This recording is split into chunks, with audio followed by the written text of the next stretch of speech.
আসসালামু আলাইকুম সুধী দর্শক, আমরা ফুলকলি সিরিজের আরেকটি পর্ব নিয়ে আপনাদের সামনে হাজির হয়েছি। আমাদের গ্রাম বাংলায় রাস্তাতে আনাচে কানাচে অবহেলিতভাবে পড়ে থাকা এই উদ্ভিদটির নাম হচ্ছে কটকারি। এই উদ্ভিদটি নিয়ে বিভিন্ন পর্যায়ে ক্লিনিক্যাল ট্রায়াল চলছে, আমরা বিস্তারিত পরে আসছি। আমরা এই উদ্ভিদের পরিচিতি আগে তুলে ধরছি আপনাদের সাথে।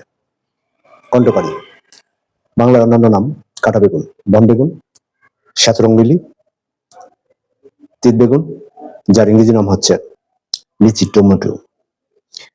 বৈজ্ঞানিক নাম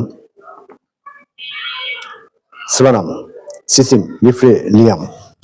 এর রাজ্য প্ল্যান্টে, আর ফ্যামিলি সোলানেসি। এটি প্রচুর কাঁটাযুক্ত গুল্ম জাতীয় একটি উদ্ভিদ, যার কাণ্ড এবং পাতাতে ধারালো কাঁটা থাকে।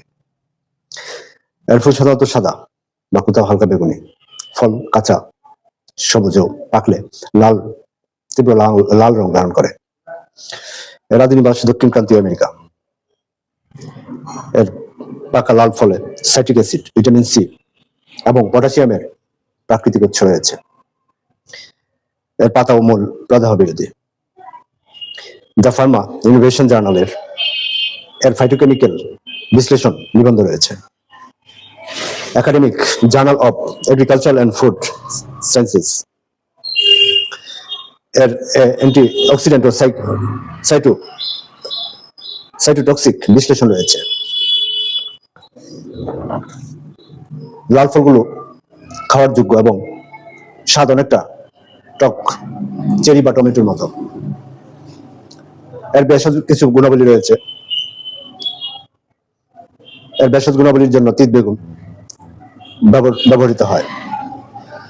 আয়ুর্বেদ শাস্ত্রে শ্বাসকষ্ট, কাশি, জ্বর এবং মূত্রনালীর সমস্যা সমাধানের জন্য এর শিকড় ও পাতার ব্যবহার প্রচলন রয়েছে। বিভিন্ন অনলাইন জার্নালে উল্লেখ আছে তিত বেগুনে বিষাক্ত অ্যালকোহলেট ও সোলাসিডিন থাকে। এটি গর্ভনিরোধক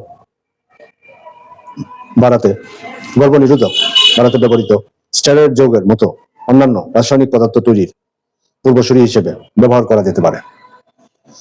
এটি খিচুড়ি রোধী হিসেবে কার্যকর হতে পারে।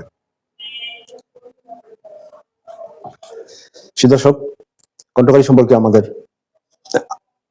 International library of medicine web পোর্টালে উল্লেখ রয়েছে। সাধারণত এই জাতীয় উদ্ভিদের মূল থেকে প্রাপ্ত স্টেরয়েডাল স্যাপোনিন ডেঙ্গু ভাইরাস এবং হলুদ জ্বরের ভাইরাসের বিরুদ্ধে প্রতিরোধমূলক কার্যকলাপ পরিলক্ষিত হয়েছে।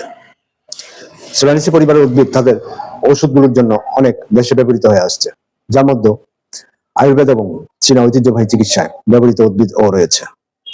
তবে কণ্ঠকারী ডেঙ্গুতে কার্যকর কিনা তার ক্লিনিক্যাল ট্রায়াল চলছে।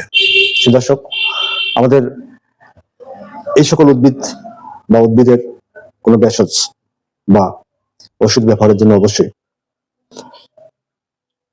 বিশেষজ্ঞ চিকিৎসকের পরামর্শ নেবেন, কারণ হচ্ছে এই পরিবারের অনেক উদ্ভিদ বিষাক্ত হতে পারে। তাই তা না চিনে কোনো গাছ, ফল বা শিকড়, পাতা ওষুধ হিসেবে ব্যবহার করা ঠিক না। আজকে আলোচনা এই পর্যন্ত।